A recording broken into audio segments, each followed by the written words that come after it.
Mama, I'm scared. The boy's small hand gripped hers so tight his knuckles went white. Clara May Hollister pulled her son closer, her bleeding feet leaving red prints in the snow behind them. She had watched a powerful man kill an innocent woman 3 days ago. Now that man wanted her dead too.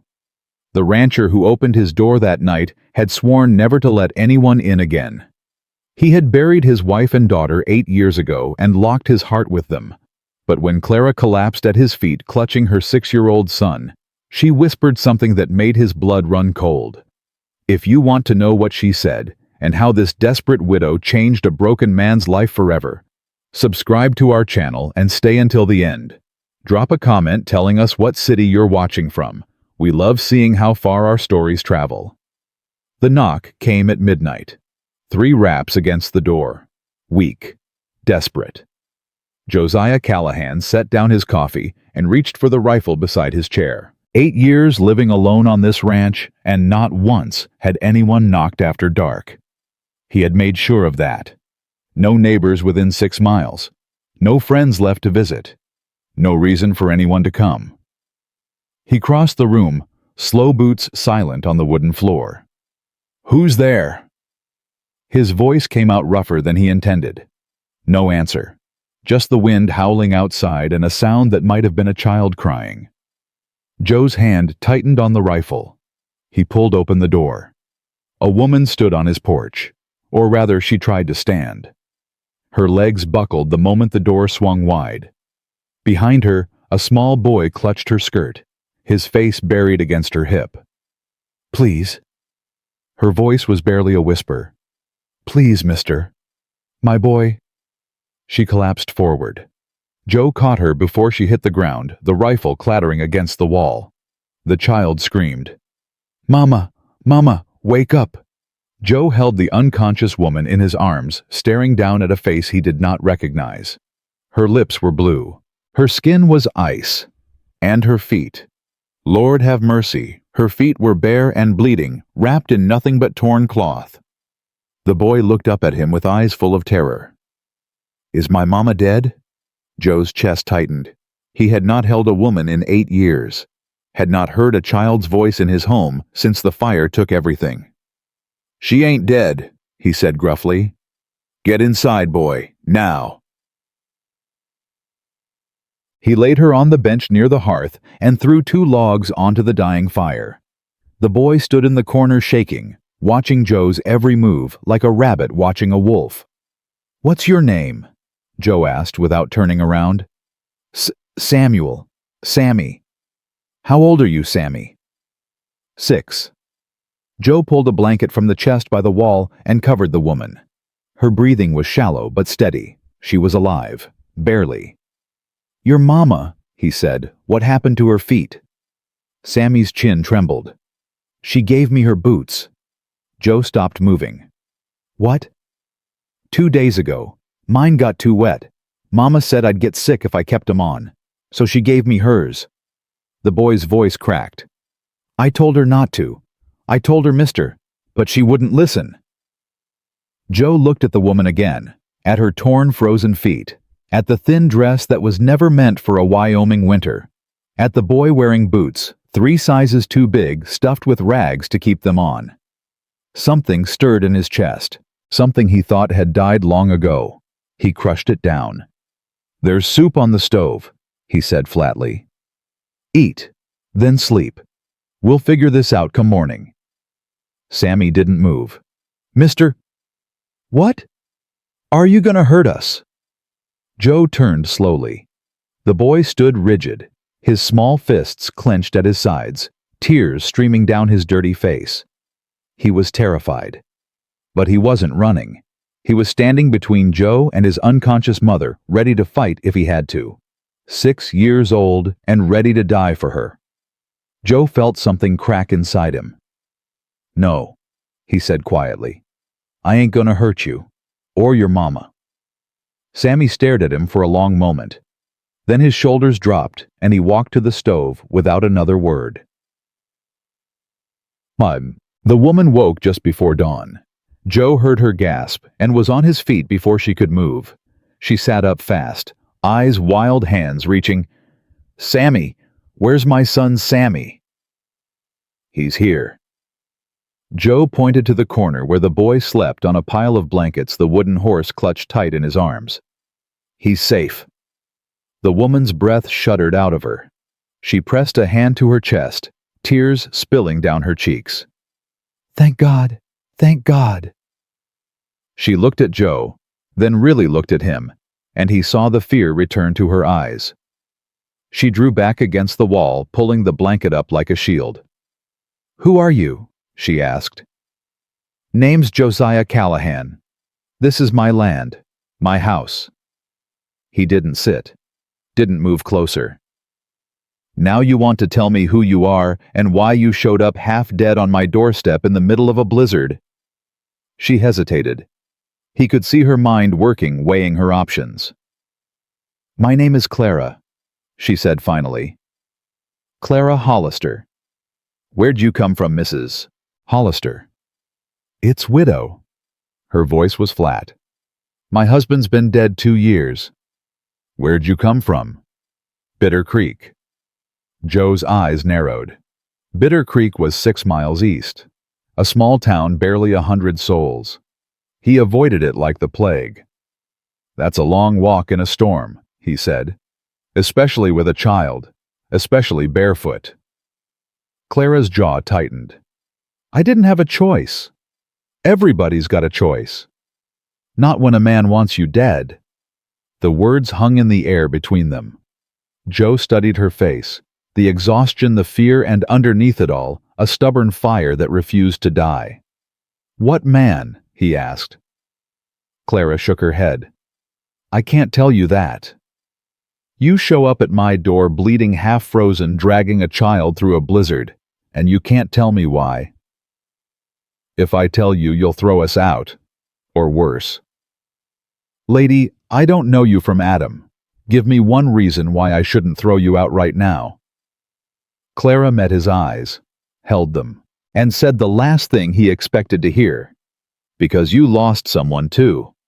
I can see it in your face, in this house, in the way you look at my boy, like it hurts just to see him breathing." Joe went still. "You don't know anything about me," he said, his voice dangerously quiet. "I know grief when I see it." Clara's voice softened. "I know what it looks like when a person's just going through the motions, waiting for the world to end. I've been there. I'm still there." She looked toward Sammy, still sleeping, oblivious to the storm between the adults. "He's all I have left," she whispered. "If you throw us out, we'll die.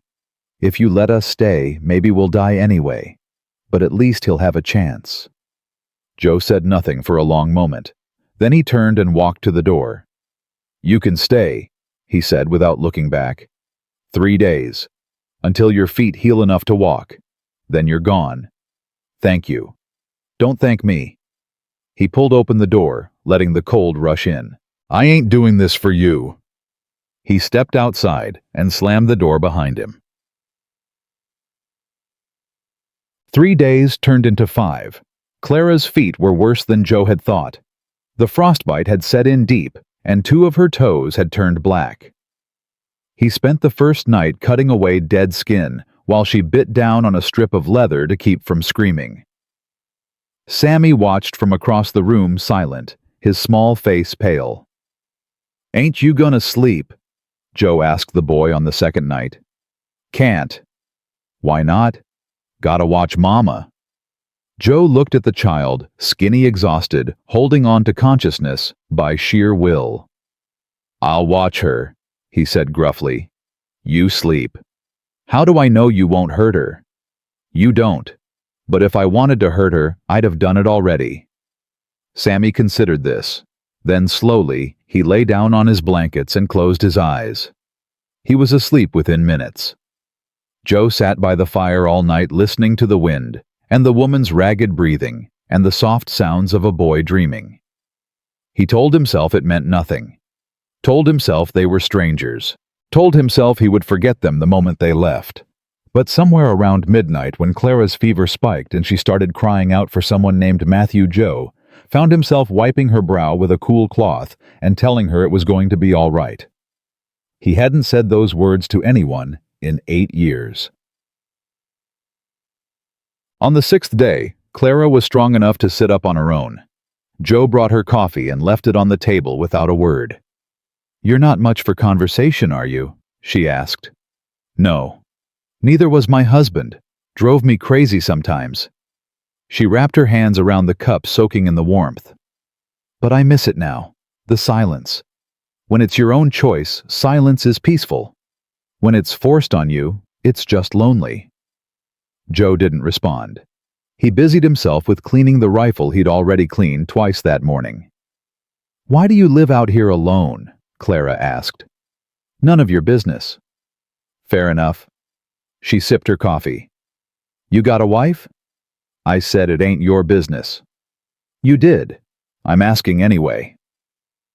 Joe's hands stopped moving. He stared at the rifle in his lap, at the grain of the wood, at the memories he kept locked away. "Had a wife," he said finally. "Had a daughter, too. They're gone." Clara was quiet for a moment. Then, how? Fire. 8 years ago. Barn went up, spread to the house before I could stop it. "Where were you?" Joe's jaw clenched. "In town. Drinking." The silence that followed was heavy. Clara didn't offer platitudes, didn't say she was sorry. She just sat there, holding her coffee, letting him carry the weight of his own confession. "Sammy's father," she said after a while. "He died of fever. Scarlet fever. I was holding his hand when he went." "I'm sorry." "Don't be. Being there was a gift. A terrible one, but a gift." She looked at him. "You didn't get that, did you? You didn't get to say goodbye." Joe said nothing. "That's why you're out here," Clara continued. "That's why you don't let anyone in. You think you don't deserve it. Comfort. Company. A second chance. Lady. My name is Clara." "Clara." He set the rifle aside and stood. "You don't know what I deserve. You don't know what I've done. You don't know anything except I pulled you out of a snowstorm and didn't let you die. That don't make me a good man. It just makes me not a murderer." Clara set down her cup. "I never said you were a good man. I said you were a lonely one. There's a difference." Joe stared at her. She stared back. Neither of them looked away. Sammy found the horses on the 7th morning. Joe was in the barn when he heard the boy's voice, high and excited, for the first time since they'd arrived. "Mama, Mama, look! There's horses! Real horses!" Joe stepped out of the stall to find Sammy pressed against the fence. Eyes wide with wonder. The boy's whole body vibrated with joy. "Can I touch 'em, mister? Please, I ain't never touched a real horse before." "Sammy!" Clara called from the porch. "Don't bother Mr. Callahan. He ain't bothering me." Joe walked over to the fence and looked down at the boy. "You really never touched a horse?" "No, sir. Papa had a donkey, but he sold it before he died. Said we needed the money more than the rides." Joe was quiet for a moment. Then he opened the gate. "Come on." Sammy looked at him uncertain. "Really? You want to touch a horse or not?" The boy scrambled through the gate so fast he nearly fell. Joe led him to the older mare, a gentle creature named Bess, who'd never spooked at anything in her 15 years. "Hold your hand flat," Joe instructed. "Let her smell you first. Horses are like people. They gotta trust you before they let you close." Sammy held out his hand, fingers trembling. Bess lowered her great head and sniffed her warm breath, fogging in the cold air. Then she pushed her nose against the boy's palm. Sammy laughed. A real laugh, bright and unguarded. Joe felt his chest tighten again. From the porch, Clara watched, and for the first time since she'd arrived, she smiled. The men came on the 8th day. Joe heard them before he saw them hoofbeats on frozen ground, at least 3 horses, maybe 4. He grabbed his rifle and stepped onto the porch just as 4 riders crested the hill. They wore dusters and carried sidearms. The man in front was heavy with a thick gray beard and a tin star pinned to his chest. Sheriff's deputy. Joe's grip tightened on the rifle. "Morning," the deputy called as they approached. "You Josiah Callahan." "Who's asking?" "Name's Virgil Crane, deputy out of Bitter Creek." He reined in his horse and looked past Joe to the house. "We're looking for a woman, brown hair, late 20s, traveling with a young boy. You seen her?" Joe didn't blink. What she wanted for murder. The word hit Joe like a punch to the gut. Behind him he heard Clara's sharp intake of breath. She was standing just inside the door listening. "Murder," Joe repeated flatly. "Of who?" "That ain't your concern, Mr. Callahan. Just answer the question. You seen her or not?" Joe's mind raced. Murder. Clara Hollister, a murderer. The woman who'd given her boots to her son, who woke up screaming for her dead husband, who smiled at Sammy like he was the sun and the moon and the stars. No. He didn't believe it. Not for a second. "Ain't seen nobody," he said. "I live alone." Deputy Crane's eyes narrowed. "Mind if we look around?" "Yeah, I do mind." The two men stared at each other. The tension stretched like a wire about to snap. Finally, Crane smiled. It wasn't a friendly smile. "All right, Mr. Callahan, we'll move on. But if you do happen to see this woman..." He reached into his coat and pulled out a folded paper. "There's a reward, $500. Judge Whitmore's offering it personal." He tossed the paper onto the ground and turned his horse. "Think about it," he called over his shoulder.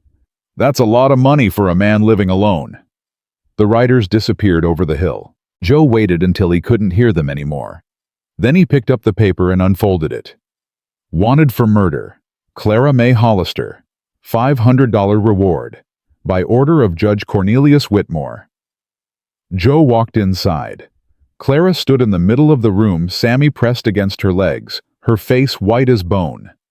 "I can explain," she said. "Then start talking." Joe threw the paper on the table. "Because you got about 5 minutes before I decide whether to hand you over to those men or not." Clara's hands shook, but her voice when she spoke was steady. "I didn't kill anyone," she said. "But I saw who did." "Who?" She took a breath. Let it out. "Judge Whitmore. I watched him murder a woman in cold blood. And now he wants me dead before I can tell anyone the truth." Joe stared at her. The fire crackled. Sammy whimpered. Outside, the wind howled across the empty plains. And everything Joe Callahan thought he knew about his quiet life shattered like ice on stone. Clara's hands wouldn't stop shaking. She pressed them flat against her thighs, willing them to be still, but they trembled anyway. Joe stood across the room, the wanted poster crumpled in his fist, his eyes boring into her like he could see straight through to her soul. "Start from the beginning," he said, "and don't leave nothing out." Clara glanced at Sammy. The boy was pressed against her side, his face buried in her skirt, his small body rigid with fear. "Sammy," she said softly, "go to the corner and cover your ears." "No, Mama, I want to stay with you." "Please, baby, just for a few minutes. Mama needs to talk to Mr. Callahan alone." Sammy looked up at her, then at Joe. Something passed between them, some unspoken understanding that Clara couldn't quite read. Then Sammy nodded and walked to the far corner of the room, pressing his palms over his ears and squeezing his eyes shut. Clara waited until she was sure he wasn't listening. Then she turned back to Joe. "2 weeks ago," she began, "I was working as a seamstress in Bitter Creek. Had a little room above the general store. Nothing fancy, but it was safe, clean, good enough for me and Sammy." "Go on." "Judge Whitmore's wife came to me for a dress. She wanted something nice for the Christmas social. We got to talking while I took her measurements. She was kind, sweet, not at all what you'd expect from a woman married to a man like him." Joe's jaw tightened. "What kind of man is he?" "The kind who owns everything and everyone. The kind who smiles at church on Sunday and beats his wife on Monday. The kind who makes people disappear when they cross him. And you crossed him. Not on purpose. Clara's voice dropped. Mrs. Whitmore, she told me things, private things, about how he treated her, about the bruises she hid under her sleeves, about how she wanted to leave but didn't know how. Why'd she tell you? Because I understood. My husband Matthew, he was a good man. But before him there was someone else. Someone who wasn't. Clara looked away. I knew what it felt like to be trapped. She saw that in me. Joe was silent for a moment. Then he said, What happened next? I told her I'd help. Said I knew people in Cheyenne who could get her on a train east. She cried. Said I was the first person who'd ever offered to help her escape. Clara's voice cracked. She pressed a hand to her mouth, steadying herself. We planned it all out. She was supposed to meet me behind the livery stable 3 nights ago. I'd have a horse waiting. We'd ride out together, get her to the station, and she'd be gone before Whitmore even knew she was missing. But something went wrong. I got there early, hid in the shadows like we agreed. But Whitmore, he was already there. He must have followed her, must have known the whole time. Clara closed her eyes. Even now the memory made her sick. He grabbed her by the throat, called her names I won't repeat. She begged him, Mr. Callahan, begged him to let her go. Said she'd never try to leave again. Said she'd be good. What did he do? He laughed, said he'd rather bury a wife than be humiliated by one. Clara's voice was barely a whisper now. Then he pulled out a knife and cut her throat. The words hung in the air between them. Heavy. Horrible. True. Joe didn't move. Didn't speak. His face was carved from stone. I must have made a sound. Clara continued. A gasp, a cry, something. Because he turned and looked right at me. I saw his face in the moonlight. And he saw mine. He knows who you are. He knows everything. My name. Where I lived. That I have a son. Clara's voice broke. I ran, Mr. Callahan. I grabbed Sammy in the middle of the night and we ran. Didn't even take our coats. Didn't take nothing but the clothes on our backs and my husband's old Bible. And you've been running ever since. 3 days through that blizzard, hiding in barns, eating snow, praying to God we'd find somewhere safe before he found us first. Clara looked at him. Really looked at him. Her eyes red with tears she refused to let fall. I ain't a murderer, she said. I'm a witness, and that's worse because witnesses can talk. Joe stood motionless for a long moment. Then he walked to the window and stared out at the empty white plains. Why didn't you go to the law? Whitmore is the law. He's got the sheriff in his pocket. The deputy, too. Half the town owes him money or favors or both. Who was I supposed to tell? Who would believe a poor widow over the most powerful man in the county? Federal marshal. There's one in Cheyenne. Cheyenne's 80 miles away. In a blizzard. With a 6-year-old. Clara shook her head. I'd never make it. And even if I did, Whitmore would find me before I ever got to testify. Joe turned back to face her. His expression hadn't softened, but something in his eyes had shifted. So you came here, he said. I didn't mean to. I just kept walking, following the fences, hoping they'd lead somewhere. And then I saw your light. I don't keep lights burning. You did that night, just one, in the window. Clara's voice caught. It was the only light I'd seen in 3 days. I thought maybe God put it there for me. Joe said nothing. But Clara saw his hand move to his side to the place where an old lantern hung on a hook by the door. A lantern she hadn't noticed before. Sammy's voice broke the silence. Mama, can I stop covering my ears now? Clara wiped her eyes quickly. Yes, baby, you can come back. The boy ran to her and wrapped his arms around her waist, holding on like she might disappear if he let go. Joe watched them for a long moment. Then he picked up the wanted poster, walked to the fire, and threw it into the flames. What are you doing? Clara asked. Burning evidence. But you're telling the truth. It wasn't a question. I've seen enough liars to know the difference. You ain't lying. How can you be sure? Joe looked at her. Because a liar would have come up with a better story. Despite everything, Clara almost laughed. Almost. So what now? She asked. You gonna turn us in? I told you. You can stay. But those men, they'll come back. Probably. And Whitmore. He won't stop looking. He can't afford to. If I testify, he hangs. I know. Clara stared at him. Then why are you helping us? You don't know me. You don't owe me nothing. Why risk your life for a stranger? Joe was quiet for a long time. When he finally spoke, his voice was rough. Because 8 years ago, my wife needed help. And nobody came. He turned and walked toward the door. Get some rest, Mrs. Hollister. We got a lot of planning to do. The door closed behind him. Clara stood in the middle of the room, Sammy still clutching her waist, and for the first time in 3 days, she let herself believe they might actually survive. The next morning came cold and gray. Clara woke to find Sammy already gone from his blankets. Panic seized her chest until she heard laughter outside. Real laughter. Her son's laughter. She limped to the window, her feet still bandaged and sore, and looked out. Sammy stood in the paddock with Joe. The big mare Bess stood between them, patient as a saint. Joe was showing Sammy how to hold a brush, guiding the boy's small hands in long, gentle strokes along the horse's flank. That's it, Joe said. Nice and easy. She likes that. She's so soft, Sammy breathed. Softer than anything. Horses are like people. You treat 'em kind, they'll be kind back. You treat 'em rough, they'll remember. Did someone treat you rough, Mr. Joe? Clara saw Joe stiffen.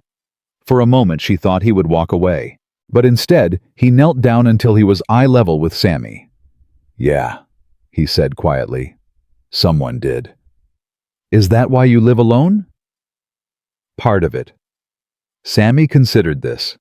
Then he said, My papa died. That's why me and Mama live alone. I know. She told me. Do you think he's in heaven? If there's any justice in this world, he is. Sammy nodded solemnly. Mama says heaven's where good people go when they die. She says my papa's watching over us from up there. Your mama sounds like a smart woman. She is. She's the smartest person I know. Sammy paused. Do you think your wife and little girl are in heaven too? Clara held her breath.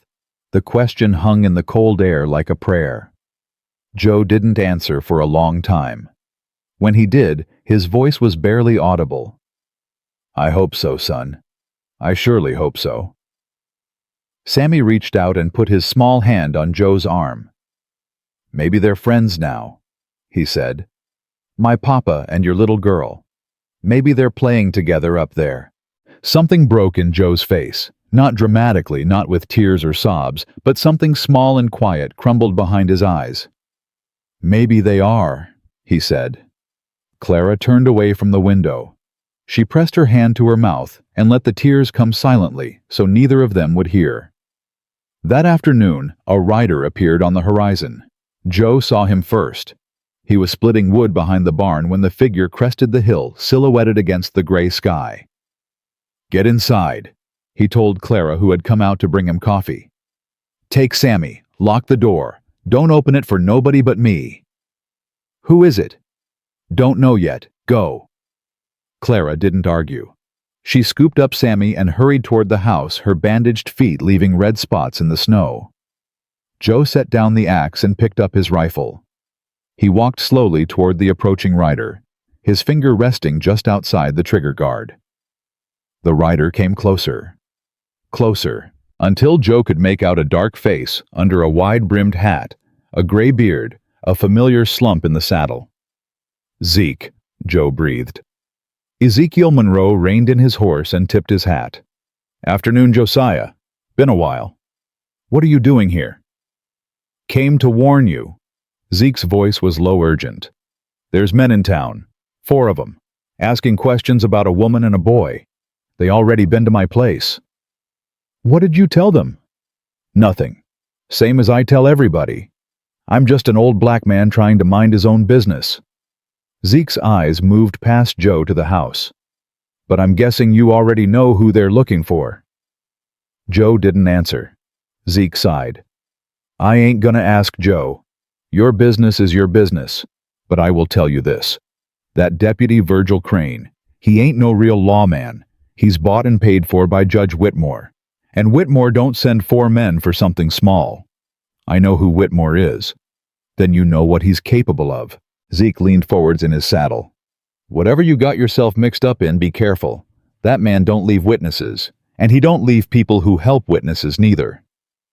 You come all this way just to tell me that? Zeke smiled, but there was no humor in it. I came because you saved my life once, during the war, pulled me out of a river when I couldn't swim, and didn't have no reason to bother with a black soldier nobody else gave a damn about. That was a long time ago. Some debts don't expire. Zeke straightened in his saddle. I'm heading back now. But if you need me, you know where I am. 3 shots in the air. I'll come running. He turned his horse and started back the way he'd come. Zeke, Joe called. The old man paused. Thank you. Zeke nodded once, then kicked his horse into a trot and disappeared over the hill. Joe stood in the cold for a long moment watching him go. Then he turned and walked back to the house. Clara was waiting by the window, Sammy in her arms. Who was that? She asked. A friend. You got friends? Joe almost smiled. Almost. 1 or 2. He set down the rifle and looked at her. Really looked at her. At the fear in her eyes, the exhaustion in her face, the stubborn set of her jaw. We need to talk, he said. About what comes next. Clara set Sammy down and told him to play in the corner. The boy went reluctantly, looking over his shoulder every few seconds. I'm listening, Clara said. Whitmore ain't gonna stop looking. You know that. I know. And we can't hide here forever. Sooner or later those men will come back, and next time they might not ask politely. What are you saying? Joe took a breath. This was the hard part. The part that went against every instinct he'd built over 8 years of solitude. I'm saying we got 2 choices. Run or fight. Run where I told you Cheyenne's 80 miles. Not Cheyenne, Fort Laramie. There's a federal judge there named Harrison. He's honest, incorruptible. If anyone can bring Whitmore to justice, it's him. Fort Laramie's even further than Cheyenne. But there's a way to get there without being seen. An old army trail through the mountains. I used it during the war. It's rough, but it's hidden. Whitmore's men won't know to look for it. Clara's eyes searched his face. You'd take us there, all the way to Fort Laramie. I'd get you there, Joe said carefully. You and your boy. Make sure you got a chance to tell your story. And then what? Then I come back here. Go back to my life. Clara was quiet for a moment. Then she said, You'd do all that for us. Risk your life. Leave your home just to help a stranger. I told you. I know what you told me. But there's more to it than that. I can see it in your eyes. Joe looked away. The fire crackled in the silence. When my wife died, he said slowly, I made myself a promise. I swore I'd never let anyone get close again. Never care about anyone. Never give the world another chance to take something from me. That's a lonely way to live.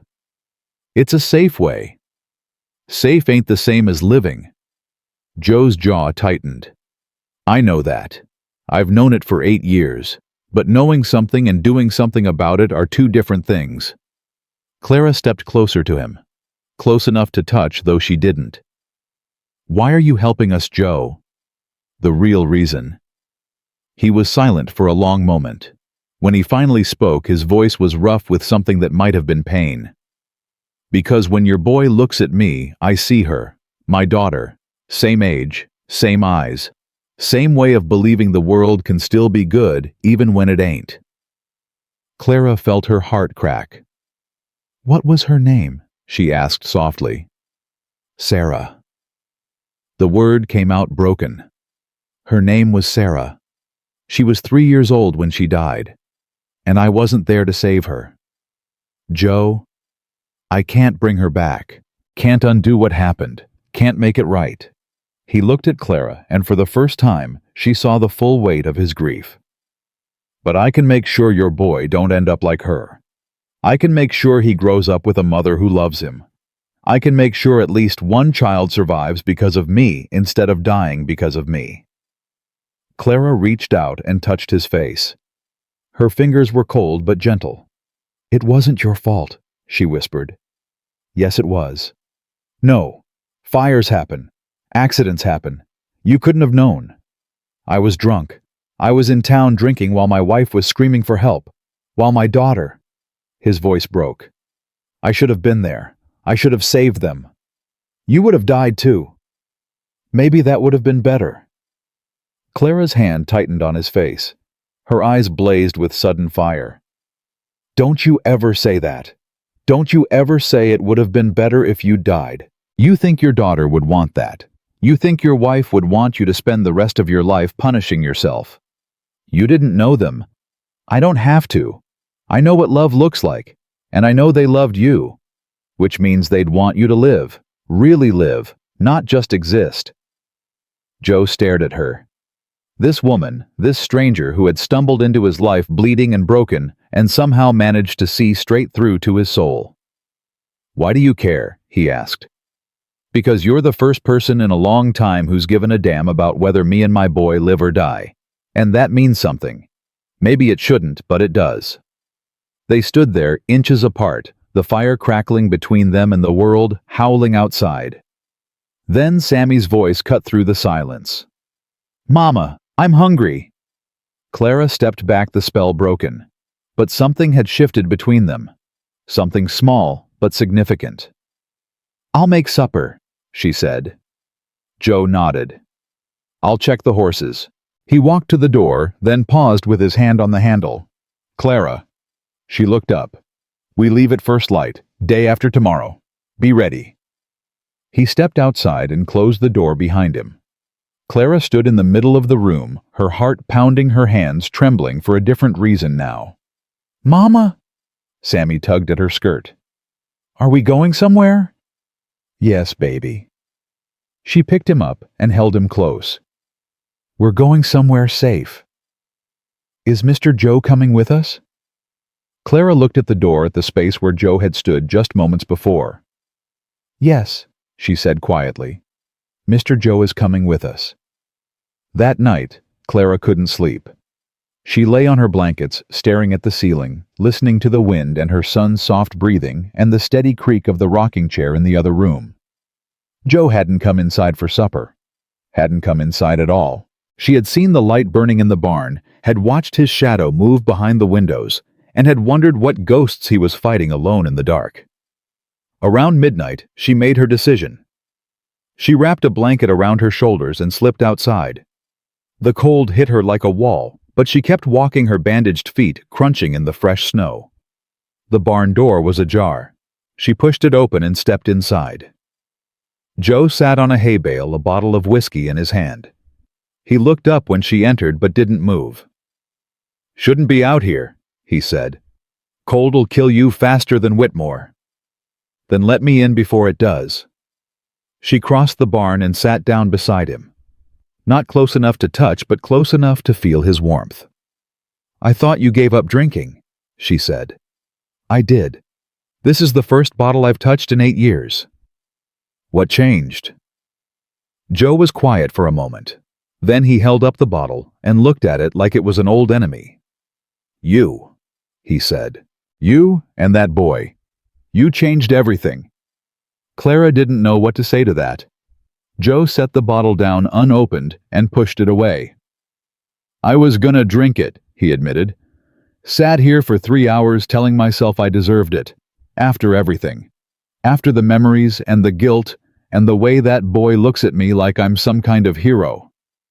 You're not going to drink it? No. He looked at her. Because you were right. Sarah wouldn't want that. Neither would my wife. And I'm tired of disappointing them. Clara reached over and took the bottle. She walked to the door and threw it out into the snow. "There," she said. "Now you don't have to make that choice again tonight." Joe stared at her. Then slowly he smiled. A real smile. The first she'd seen from him. "You're something else, Clara Hollister." "So I've been told." She sat back down beside him, closer this time. Their shoulders touched. "Tell me about her," Clara said softly. "About Sarah." Joe was quiet for the long moment. Then he began to speak. He told her about his daughter's laugh, how it sounded like bells, about the way she used to chase chickens in the yard, about the song her mother sang to her every night before bed. He told her about his wife Rebecca, her strength, her patience, the way she believed in him even when he didn't believe in himself. He talked until his voice grew hoarse and the barn grew cold and the first gray light of dawn began to creep through the cracks in the walls. And Clara listened. She listened to every word, to every memory, to every piece of the broken man beside her. When he finally fell silent, she took his hand in hers. "They'd be proud of you," she said. "For what you're doing now. For choosing to help us instead of hiding away. They'd be proud, Joe." He looked at their joined hands, at her fingers laced through his. "You really believe that?" "I do." He didn't pull away. Neither did she. They sat there in the barn, hand in hand, as the sun rose over the frozen plains. And somewhere in the distance, a single gunshot echoed across the valley. Joe was on his feet before the sound faded. "Stay here," he ordered. "Don't move." He grabbed his rifle and ran for the house. Joe's boots pounded against the frozen ground. His heart slammed in his chest. The gunshot had come from the direction of the main road, maybe half a mile out. He burst through the front door of the house. Sammy stood in the middle of the room, his small body shaking, his wooden horse pressed to his chest. "Where's your mama?" Joe demanded. "She went outside, to find you." Sammy's voice trembled. "What was that sound, Mr. Joe?" "Stay here, don't move.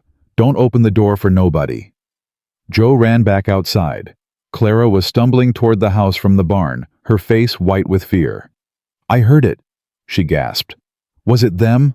"Don't know yet. Get inside with Sammy. Bar the door." "Joe." "Now, Clara." She didn't argue. She ran past him into the house. Joe heard the heavy wooden bar slide into place behind her. He moved fast toward the ridge, keeping low rifle ready. His breath came in short bursts, fogging in the cold air. Every instinct screamed at him to turn back, to hide, to pretend he'd never heard a thing. But he kept moving. At the top of the ridge, he dropped to his belly and peered over. What he saw made his blood run cold. Zeke's horse stood riderless in the road below, and Zeke himself lay face down in the snow, a dark stain spreading beneath him. "No," Joe breathed. He scrambled down the slope, sliding on ice, catching himself on rocks. When he reached Zeke, he dropped to his knees and rolled the old man onto his back. Zeke's eyes fluttered open. Blood bubbled at the corner of his mouth. "Josiah." The word was barely a whisper. "They're coming." "Don't talk. Save your strength." "Ain't got no strength left to save." Zeke coughed and more blood came. "Ambushed me on the road. Asked about the woman. I didn't tell him nothing." "Who shot you?" "Deputy, Crane. He's got 6 men now, maybe more." Zeke's hand found Joe's arm and gripped it with surprising force. "They know she's with you. Someone in town talked." "Who?" "Don't matter. What matters is they're coming. Tonight. Maybe sooner." Joe looked down at his friend, at the man who'd ridden 6 miles just to warn him at the life draining away into the frozen ground. "I'm gonna get you inside," he said. "Patch you up." Zeke laughed, but it turned into a wet, horrible cough. "We both know that ain't happening. This bullet's in my gut. Ain't nothing to be done." He squeezed Joe's arm harder. "But you can still save them, the woman and her boy. Get them out, Josiah, tonight." "I can't leave you here." "You can, and you will." Zeke's eyes burned with fierce determination. I didn't survive slavery and war, and 50 years of this hard world just to die for nothing. You saved them, and my death means something. You let them die, and it's all been for nothing. Joe felt his throat tighten. Zeke, promise me. I promise. Zeke nodded slowly. His grip on Joe's arm loosened. Tell your woman, he said, his voice fading, that I'm glad you found her. Been worried about you living alone all these years. A man needs someone to live for. She ain't my woman. Zeke smiled. Blood stained his teeth. Not yet. But she will be. I can see it. His eyes drifted shut. Take care of that boy. He reminds me of my grandson. Same fire in his eyes. Zeke, stay with me. But Ezekiel Monroe was already gone. Joe knelt in the snow holding his friend's body and let himself feel the grief for exactly 3 seconds. Then he laid Zeke down, closed his eyes, and stood. There would be time to mourn later. Right now there was work to do. He ran back to the house. Clara had the door open before he reached it. Her face told him she already knew something was wrong. What happened? Whose blood is that? Joe looked down at his hands. They were covered in Zeke's blood. We need to leave. Now. Not tomorrow. Now. Joe, what happened? Whitmore's men are coming. They know you're here. We got maybe an hour, maybe less. Clara's face went pale, but she didn't panic. She nodded once and turned to Sammy. Baby, get your coat. We're going on a trip. Right now, but it's dark outside. I know, but Mr. Joe is going to keep us safe. You trust Mr. Joe, don't you? Sammy looked at Joe, at the blood on his hands, at the hard set of his jaw. Yes, Mama, I trust him. Good boy. Now get your coat. While Sammy gathered his things, Joe moved fast through the house. He grabbed ammunition, dried meat, a canteen of water, 2 blankets. He shoved everything into saddlebags and threw them over his shoulder. Can you ride? He asked Clara. I haven't in years, but yes. Good. You'll take Bess. She's gentle, won't spook. I'll take the roan with Sammy. Where are we going? Mountain trail. 3 days to Fort Laramie if we push hard. 2 if we don't sleep. Clara grabbed his arm. Joe, what happened out there? Whose blood is on your hands? He stopped, looked at her, and told her the truth. Zeke, they shot him for not telling them where you were. Clara's hand flew to her mouth. Oh, God! He died to give us time. We're not going to waste it. He pulled away and headed for the door. But Clara's voice stopped him. Joe. He turned. I'm sorry. About your friend. I'm so sorry. Joe's jaw tightened. Don't be sorry. Be ready. They were saddled and moving within 10 minutes. Joe led the way, Sammy clutched tight against his chest. The boy hadn't said a word since they left the house. He just held on to Joe's coat and buried his face against his back. Clara rode behind them on Bess, her hands white-knuckled on the reins. Her feet screamed with every jostle, the frostbite wounds reopening, but she didn't complain, didn't make a sound.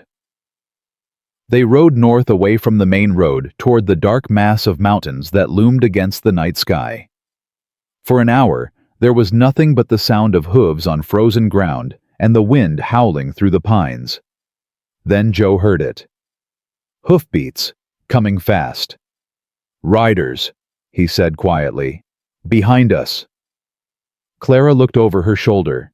In the distance, she could see torches. 6 of them, maybe 7. They found us. Not yet. But they will if we stay on this path. Joe veered right toward a narrow gap between 2 ridges. This way. Stay close. Don't stop for nothing.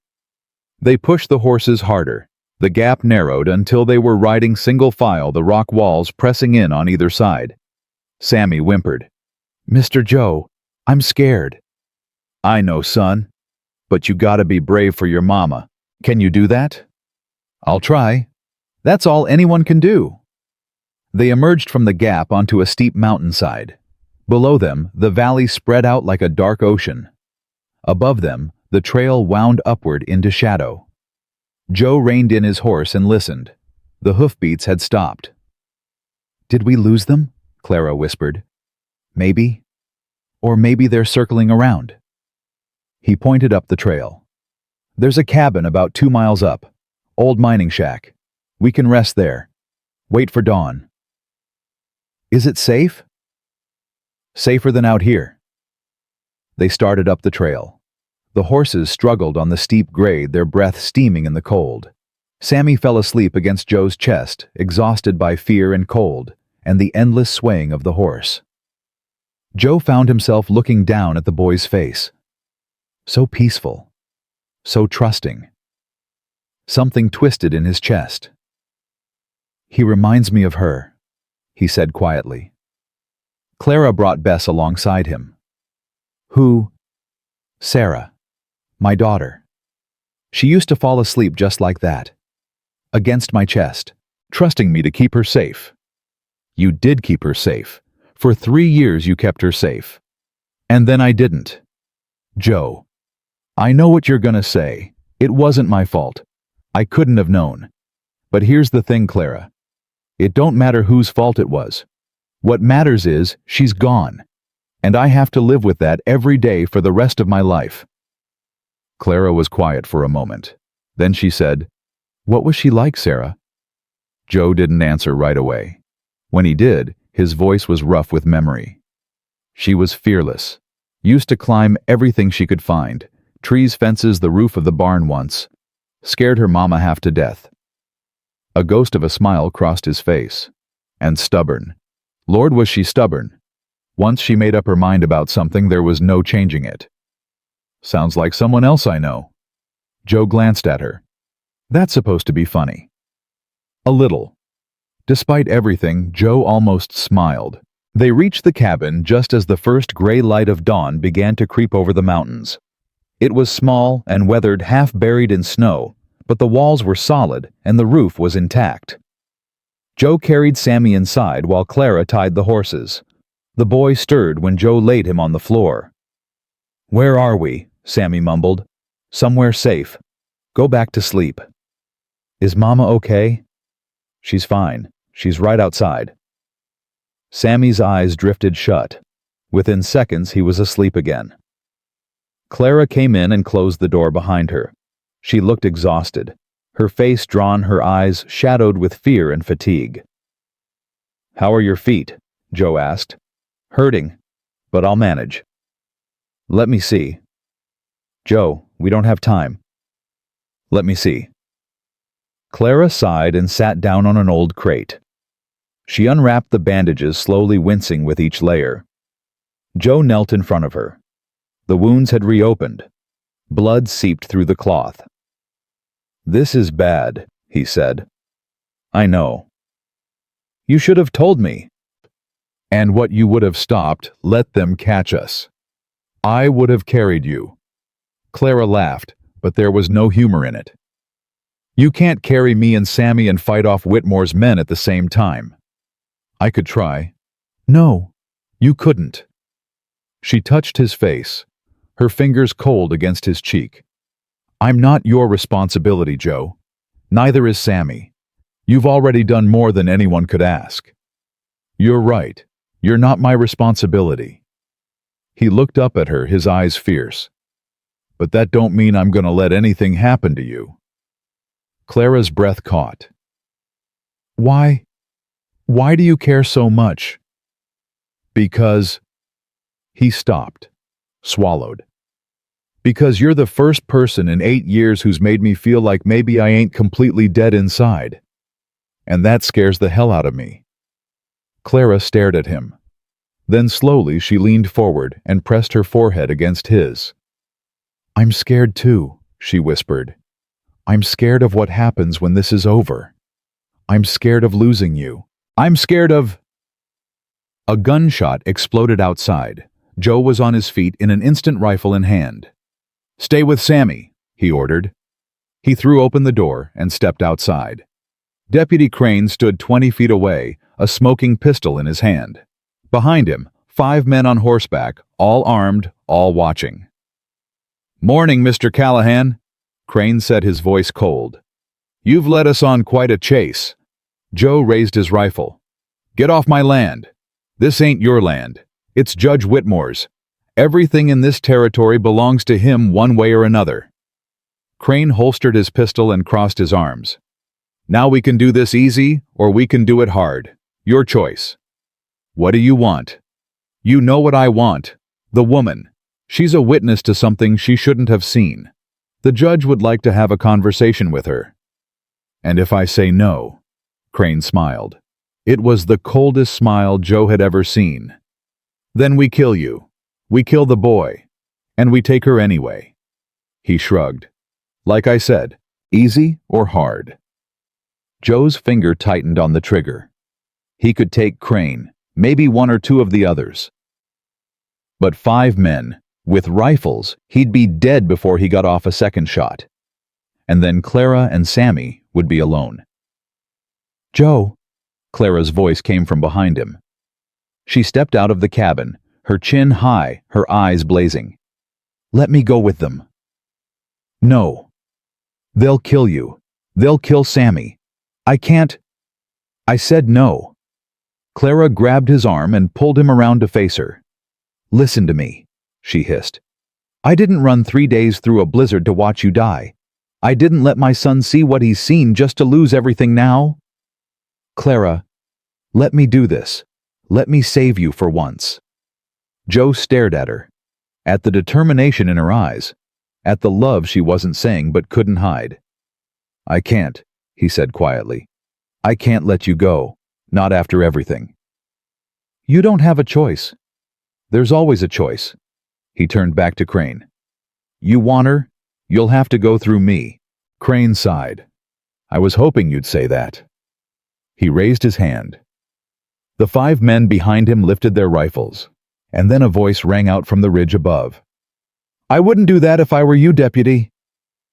Everyone froze. A woman stood on the ridge.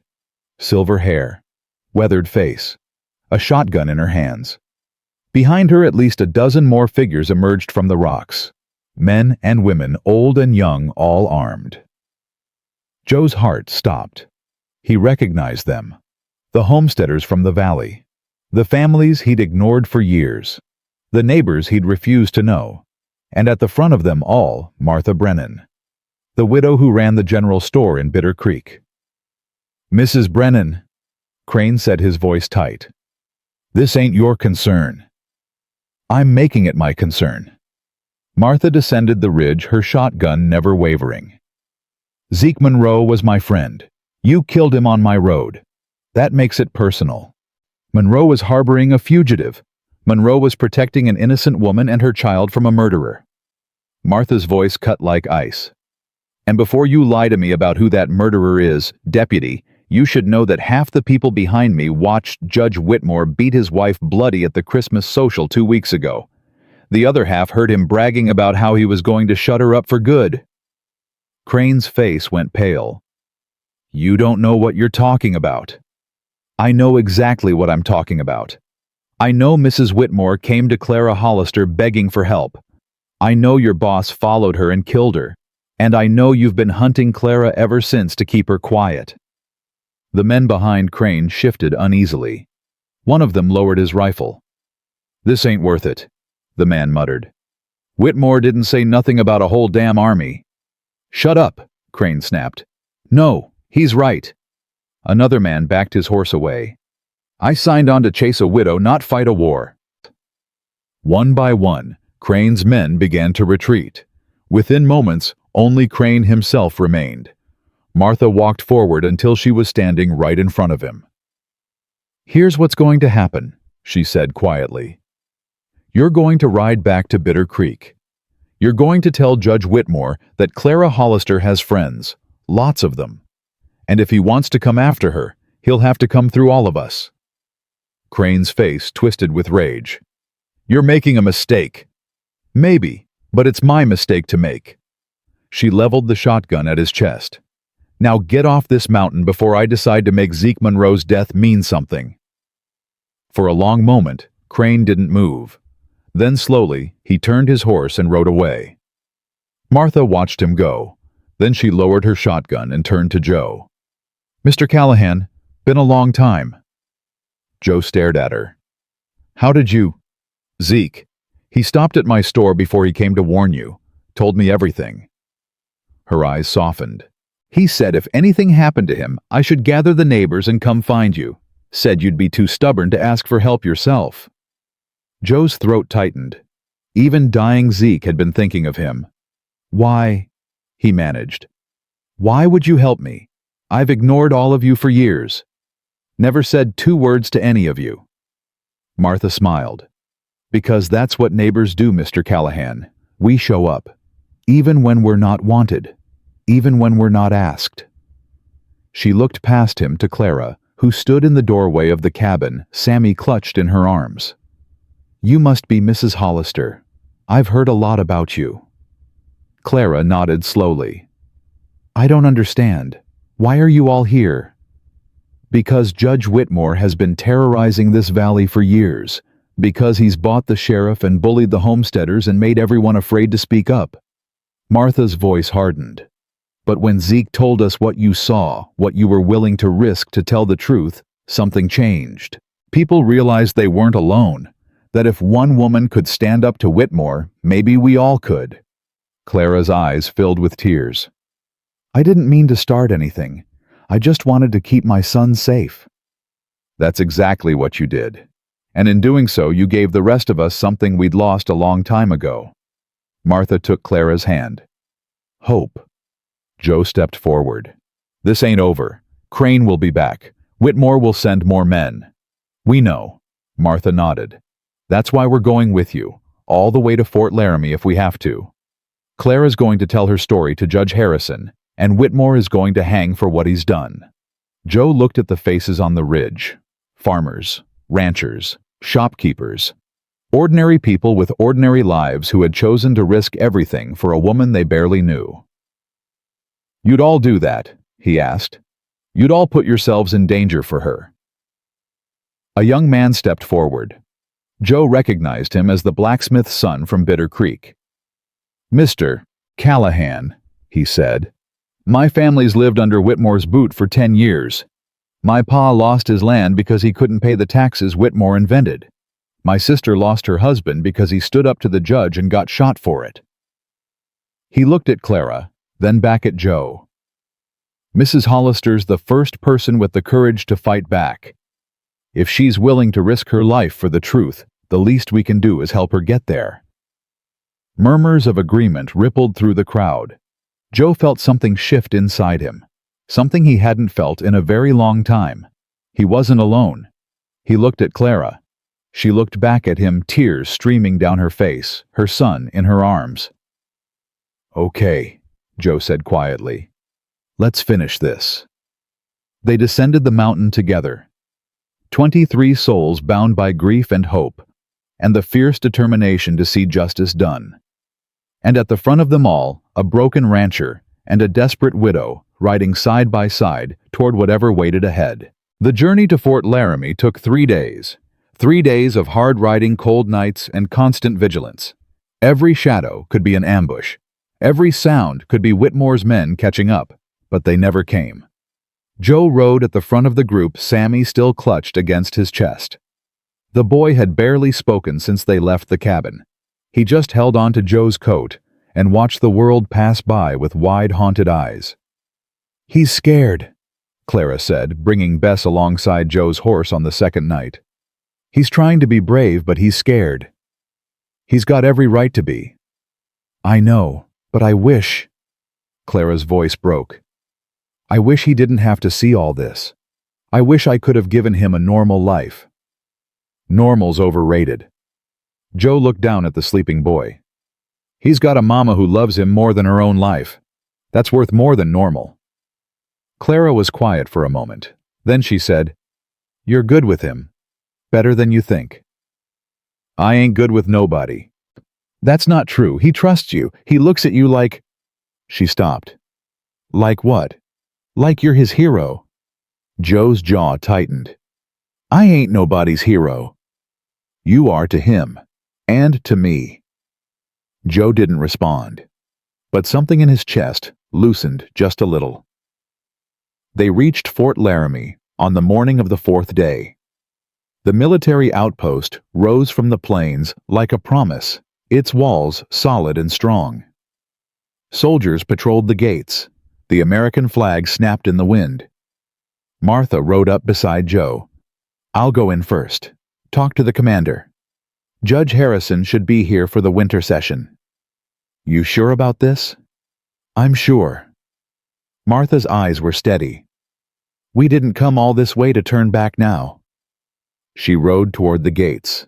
Joe watched her go, his heart pounding. "What if they don't believe us?" Clara asked quietly.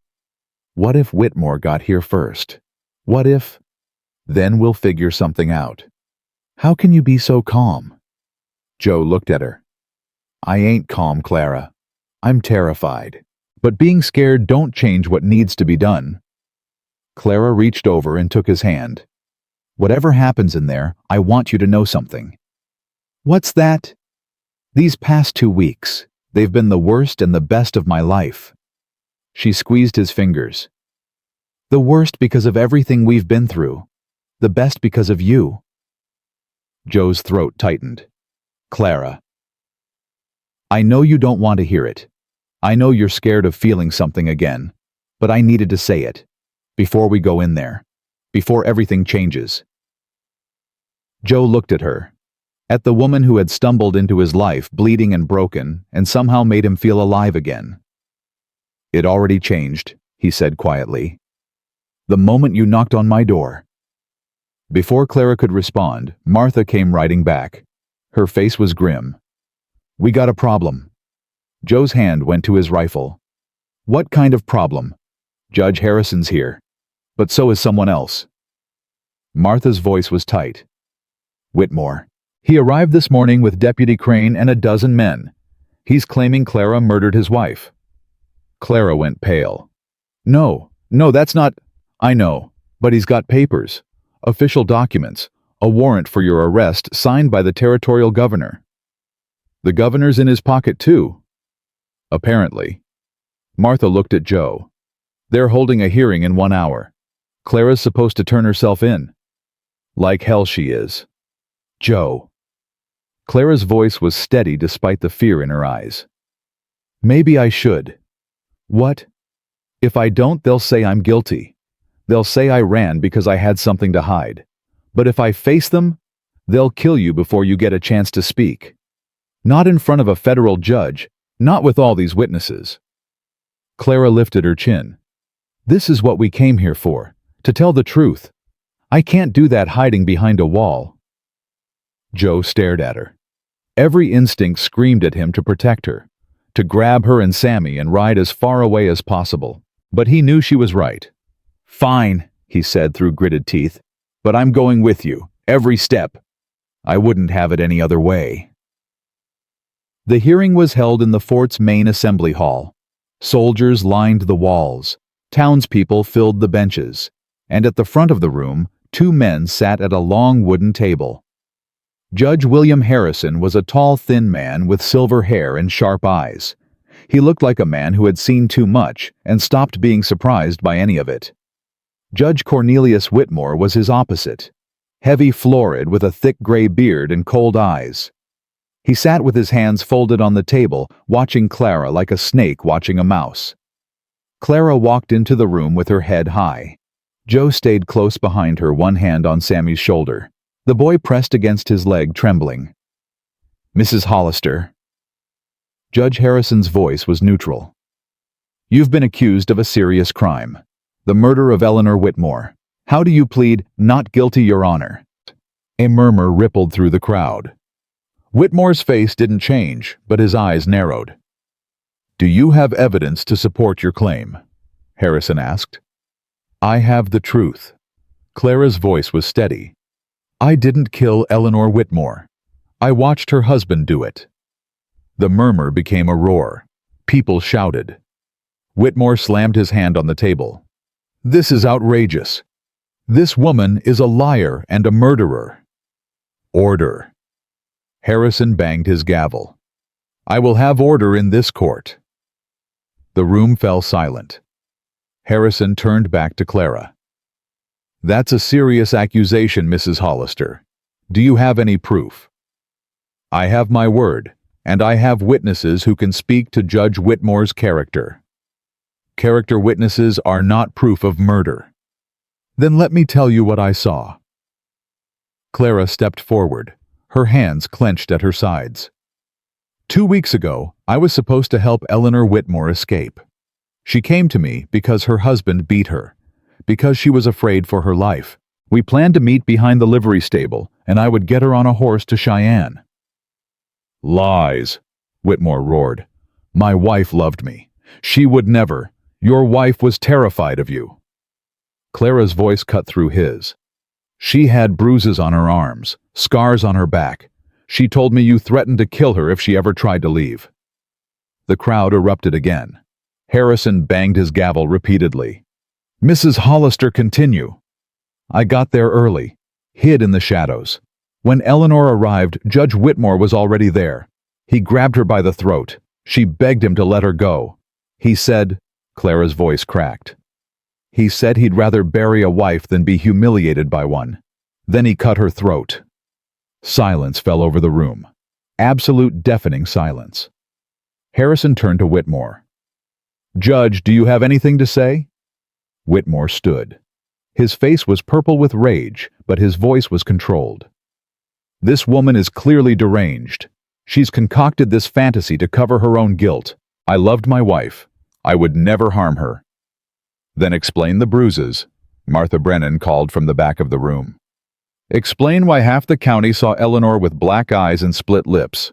Explain why she flinched every time you raised your hand." "Who is this woman?" Whitmore demanded. "My name is Martha Brennan. I own the general store in Bitter Creek. I've known Eleanor Whitmore for 15 years, and I know what you did to her." More voices joined in. The blacksmith's son, a farmer's wife, an old man who had served on Whitmore's jury once. Story after story, testimony after testimony. A portrait of a man who ruled through fear and violence, who destroyed anyone who stood in his way. Whitmore's face grew darker with each accusation. His hands shook on the table.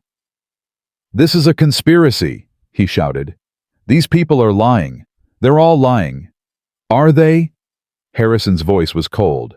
"Because I'm hearing a lot of the same story from a lot of different people. Your Honor, I am a respected judge. I have served this territory for 20 years.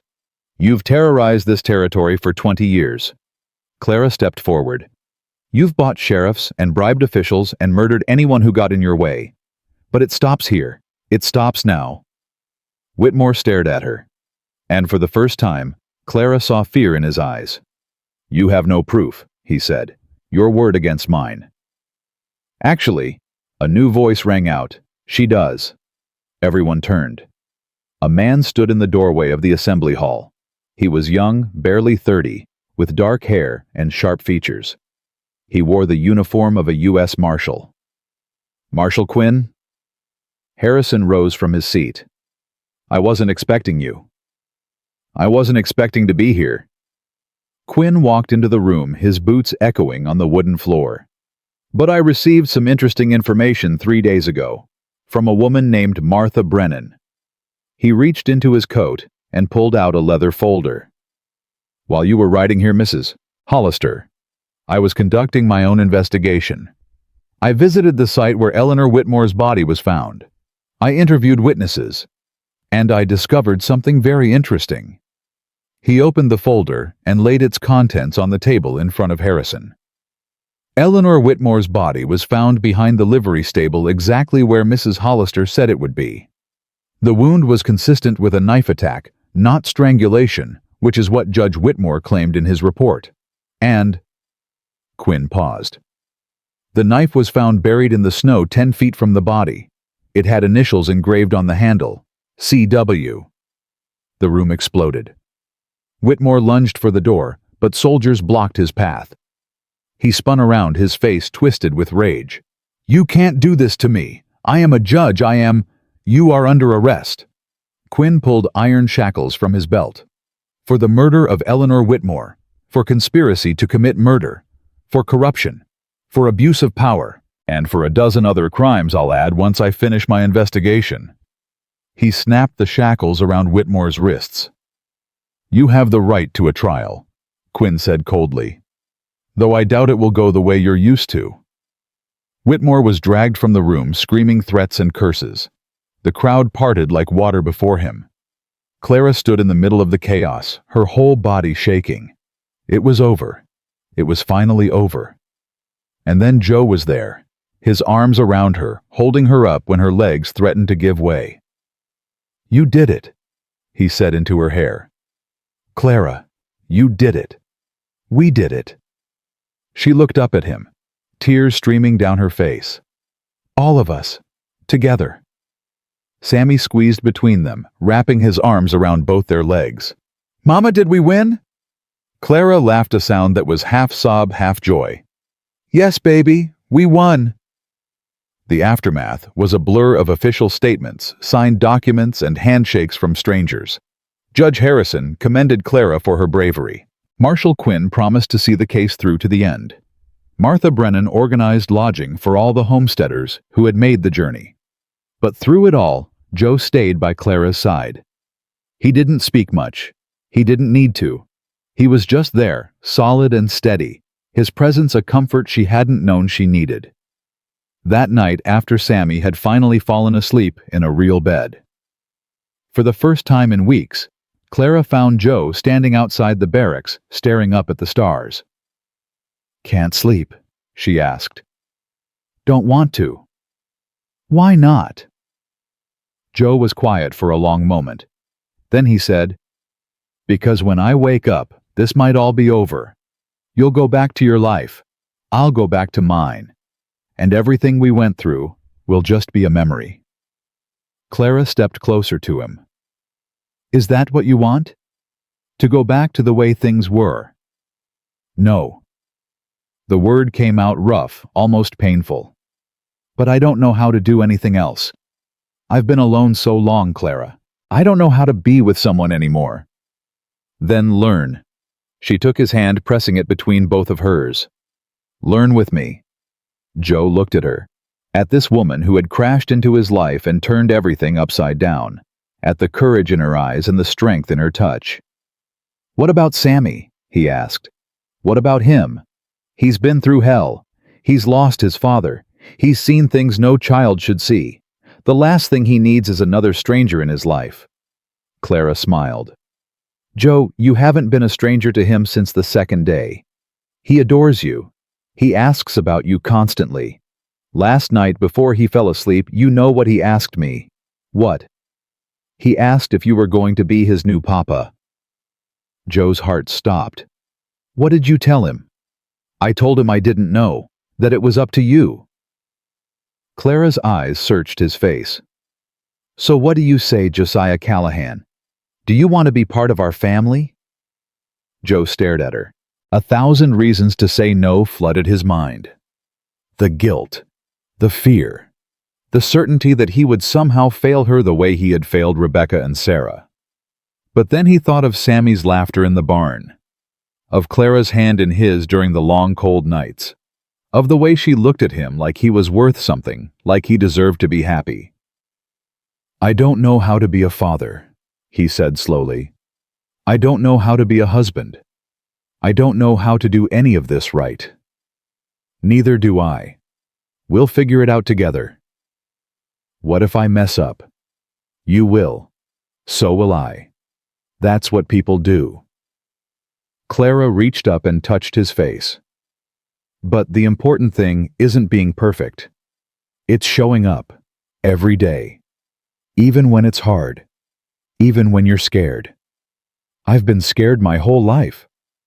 "Then stop being scared alone." Joe closed his eyes. He thought of Rebecca, of Sarah, of the family he had lost and the life he had buried with them.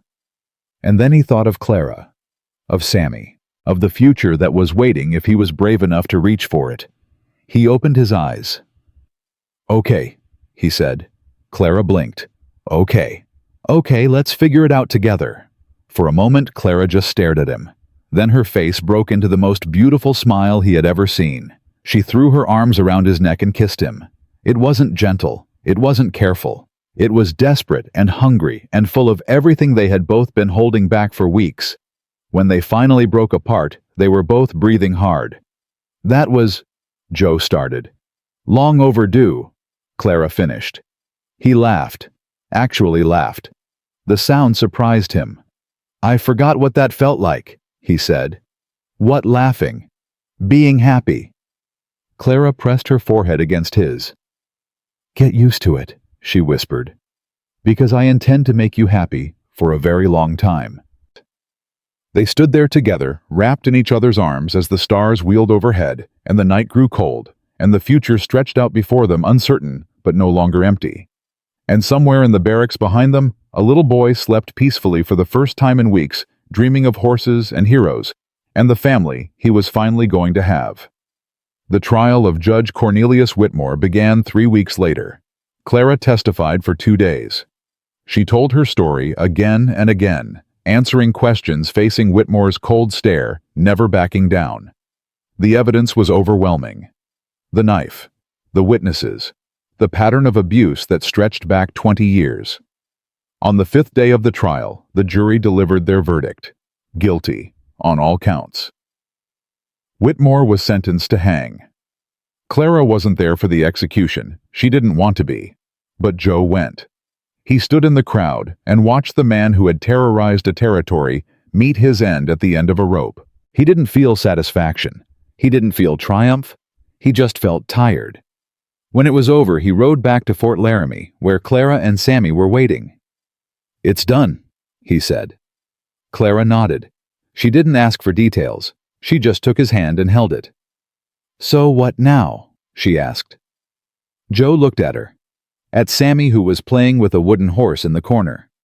At the life that was waiting for them, full of possibility and promise.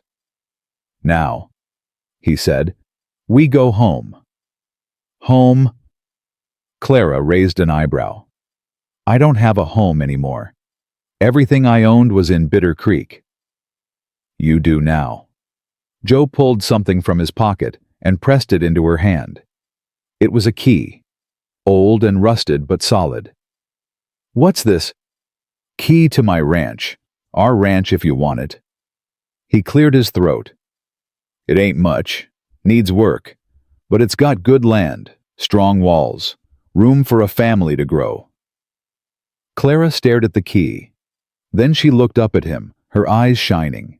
Are you asking me to marry you, Josiah Callahan? Reckon I am. Reckon I am. I'm asking you to marry me, to be my wife, to let me be a father to Sammy and a husband to you and whatever else comes along. Clara laughed through her tears. Well, she said, it's about damn time. She kissed him again, longer this time, sweeter. Sammy looked up from his playing. Does this mean Mr. Joe's gonna be my papa now? Clara knelt down beside her son. What do you think, baby? Would you like that? Sammy's face split into the biggest grin Joe had ever seen. Yes. He launched himself at Joe, wrapping his small arms around Joe's legs.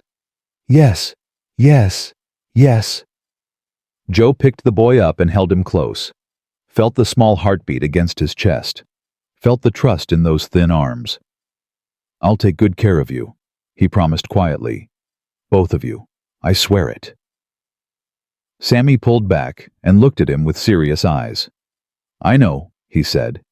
You're a hero, Mr. Joe. Mama said so. Joe glanced at Clara. She was watching them with tears streaming down her face and a smile that could light up the whole territory. She did, huh? Uh-huh. She said you saved us. She said you're the bravest man she ever met. Joe's throat tightened. He looked at Clara over Sammy's head. I ain't brave, he said. I was just too scared to lose you to do anything else. Clara stepped forward and wrapped her arms around both of them.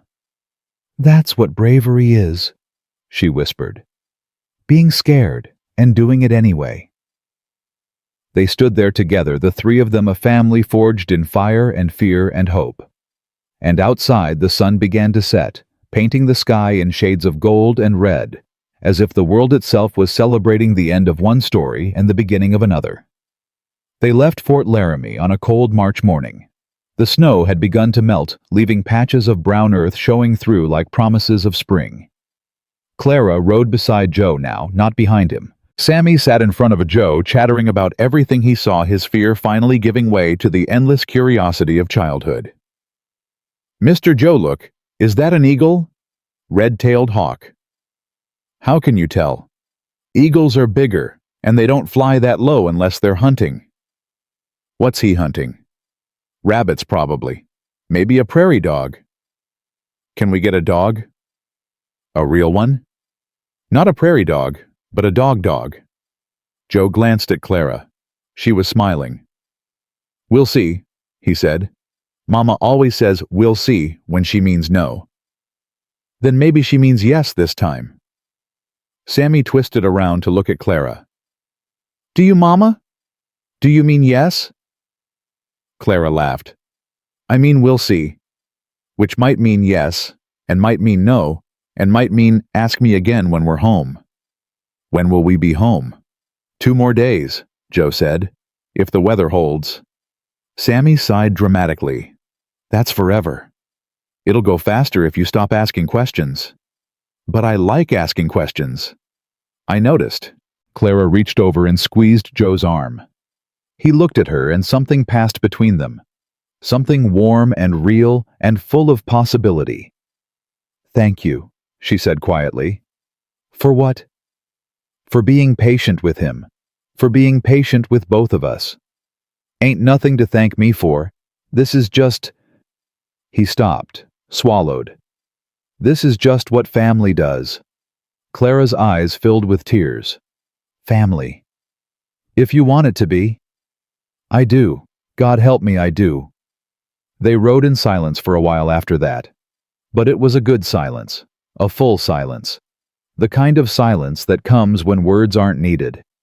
The ranch looked different when they returned. Joe had expected it to feel the same. Empty, haunted, full of ghosts and memories and regret. But as they crested the final hill and the old house came into view, something shifted in his chest. It wasn't empty anymore. It was waiting. "Is this it?" Sammy asked, his voice hushed with wonder. "Is this our new home?" "This is it." "It's so big." "It ain't that big. It's bigger than our room in Bitter Creek. It's bigger than anywhere we've ever lived." Sammy turned to look at Joe with shining eyes. "Can I have my own room?" "If you want one." "I do. I want one with a window so I can see the horses." Clara laughed. "Let's get inside first before we start planning bedrooms." They dismounted and walked to the door. Joe hesitated, his hand on the handle. "What's wrong?" Clara asked. "Nothing. It's just—" He took a breath. "I haven't walked through this door with anyone in 8 years. Feels strange." Clara put her hand over his. "Then let's make it feel normal." She pushed the door open and stepped inside, pulling Sammy along with her. Joe stood on the porch for a moment watching them. His heart pounded in his chest. This was real. This was happening. After all these years of darkness, light was finally filling his home again. He stepped inside and closed the door behind him. The next few weeks were chaos, good chaos. The kind of chaos that comes from rebuilding a life instead of tearing one down. Martha Brennan sent supplies from Bitter Creek.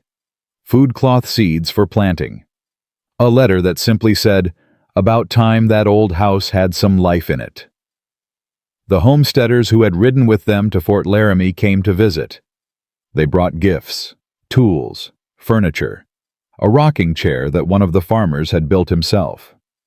"For the lady of the house," he said, tipping his hat to Clara. "Every ranch wife needs a good rocker." Clara blushed. "I ain't a ranch wife yet." "Give it time," the farmer said with a wink. Joe watched from the doorway, something warm spreading through his chest. These people, these neighbors he had ignored for years. They had shown up for him when he needed them most, and now they were still showing up. "You got good friends." Clara said that night after everyone had gone. Didn't used to. What changed? Joe looked at her. You. Clara shook her head. I didn't do anything. You knocked on my door. You made me remember what it felt like to care about something, to fight for something. He crossed the room and took her hands. You woke me up, Clara.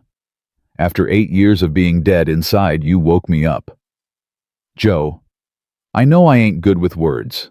I know I don't say things right, but I need you to understand something. He dropped to one knee. Clara's breath caught. I ain't got a ring. I ain't got money.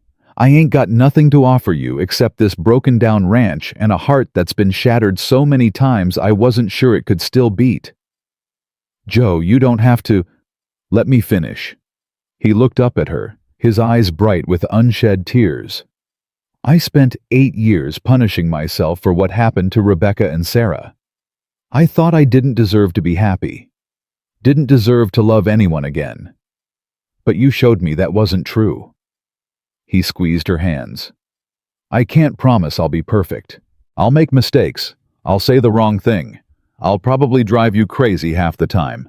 But I can promise you this. I will love you every day for the rest of my life. I will protect you and Sammy with everything I have. And I will never, ever stop trying to be the man you deserve. Clara was crying now, tears streaming down her face, her whole body shaking. Clara May Hollister. Joe said, his voice rough with emotion. Will you marry me? For a moment she couldn't speak. Then she pulled him to his feet and kissed him with everything she had. Yes, she whispered against his lips. Yes, yes, yes. From the doorway of the bedroom, a small voice piped up. Does this mean I can call him Papa now? They both turned. Sammy stood there in his nightshirt, his wooden horse clutched to his chest, his eyes wide with hope. Clara laughed through her tears. Were you spying on us? A little. Sammy patted across the room and tugged on Joe's sleeve. Well, can I? Joe knelt down until he was eye level with the boy. You can call me whatever you want, son. Sammy's face broke into a grin. Papa. The word hit Joe like a punch to the chest. He had thought he would never hear that word again, had convinced himself he didn't deserve to. But here it was, from a boy who had no reason to trust him, no reason to love him, a boy who had chosen him anyway. Papa, Sammy said again, testing the word out. I like it. Joe pulled him into a hug, holding tight. I like it too, he said, his voice breaking. Clara wrapped her arms around both of them, and they stayed that way for a long time. 3 broken people finally whole. The wedding was held on the first day of April. It was a small affair. Just the homesteaders, Martha Brennan, and a circuit preacher who happened to be passing through. But to Clara, it felt like the whole world was watching. She wore a dress that Martha had made. Simple white cotton with blue ribbons at the sleeves. Nothing fancy. But when Joe saw her walking toward him across the yard, his heart stopped. You look beautiful, he breathed. You don't look so bad yourself. The preacher cleared his throat. Shall we begin? The ceremony was short. Traditional vows, simple promises. But when the preacher asked if there was anyone who objected to the union, Sammy raised his hand. Everyone froze. Sammy, Clara said carefully, what are you doing? I don't object, Sammy said seriously. I just wanted to say something. The preacher looked confused. This isn't really the time. Let him speak, Joe said. Sammy stepped forward, his small face earnest. My first papa died when I was 4. I don't remember him much, but Mama says he was good and kind, and he loved us a lot. Clara's eyes filled with tears. I was sad for a long time after he died. I thought I would never have a papa again. But then we met Mr. Joe, and he saved us. He kept us safe. He made Mama smile again. Sammy looked up at Joe. I know you're not my real papa, but you feel like my real papa. And I just wanted to say thank you for letting us be your family." Joe's throat was so tight he could barely speak. "Come here," he managed. Sammy ran to him. Joe picked him up and held him close. "You are my real family," he said. "You and your mama. You're the realest thing I've got." The preacher wiped his eyes. "Well, I don't think anyone's going to object after that." Light laughter rippled through the small crowd. "Then by the power vested in me," the preacher continued, "I now pronounce you husband and wife. You may kiss the bride." Joe set Sammy down and turned to Clara. She was crying and laughing at the same time. "I love you," she whispered. "I love you too." He kissed her, and the small crowd erupted in cheers. That night, after the celebration had ended and the guests had gone home, Joe stood on the porch alone. Clara and Sammy were inside, Sammy already asleep. Clara humming softly as she cleaned up. Joe stared up at the stars. "Rebecca," he said quietly. "Sarah, I don't know if you can hear me. I don't know if there's anything after this life. But if there is, I need you to know something." He took a breath. "I loved you, both of you, more than I ever knew how to say. And losing you broke me in ways I didn't think I could survive." His voice cracked. "But I did survive. And I found someone. Someone who makes me want to live again. Someone who makes me believe I deserve to be happy." He wiped his eyes. "I'm not replacing you. I could never replace you. But I'm not going to let guilt destroy the rest of my life. I'm going to love Clara and Sammy with everything I have, and I'm going to try to be the man you always believed I could be." He looked up at the sky. "I hope you're proud of me. I hope you understand. And I hope—" His voice broke completely. "I hope you're at peace." A hand touched his shoulder. He turned. Clara stood behind him, her eyes soft with understanding. "You were talking to them," she said. It wasn't a question. "Yeah." "What did you say?" "That I loved them. That I'll always love them." He pulled Clara close. "And that I love you too. That both things can be true at the same time." Clara rested her head against his chest. "They'd want you to be happy, Joe." "I know. I finally know." They stood there together, looking up at the stars. "Do you think they're watching?" Clara asked. "I hope so. I hope Sarah can see Sammy. I think they would have been friends." "I think so too." Inside, Sammy called out in his sleep. A happy sound, a safe sound. "We should go in," Clara said. "In a minute." Joe looked at the sky one more time, and for just a moment he could have sworn he saw two stars blink as if winking at him from somewhere far away. He smiled. "Good night, girls," he whispered. "I'll see you again someday. But not yet. Not for a long, long time." He took Clara's hand and walked inside. Spring came slowly to the ranch. The snow melted. The grass turned green. The horses grew fat on new pasture, and life settled into a rhythm that felt both new and ancient at the same time. Mornings began with coffee and conversation. Clara would cook breakfast while Joe tended the animals. Sammy would follow him everywhere, asking endless questions, learning to ride, learning to rope, learning to be a rancher's son. "Papa, watch this." Joe looked up from the fence he was mending. Sammy sat on Bess, his small hands gripping the reins, his face determined. "I'm watching." Sammy kicked the mare gently, and she began to walk, then trot. Then, to Joe's surprise, canter. "Look, Papa, I'm doing it."